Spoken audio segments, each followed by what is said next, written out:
અક્ષર ચોકથી અટલાદરા જતા બ્રિજ ઉપર hydraulic road sweeper મશીનમાં આગ લાગી। વડોદરા શહેરમાં અક્ષર ચોકથી અટલાદરા સ્વામિનારાયણ મંદિર તરફ જતા બ્રિજ ઉપર કામગીરી દરમિયાન હાઇડ્રોલિક રોડ સ્વીપર મશીનમાં અચાનક આગ લાગતા અફરાતફરી મચી હતી।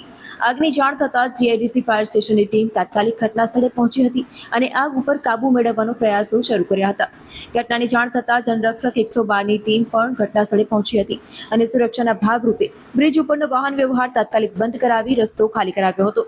આગ એટલી વિકરાળ હતી કે સમગ્ર વાહન તેમજ તેમાં રહેલી મશીનરી આગની ચપેટમાં આવી ગઈ હતી।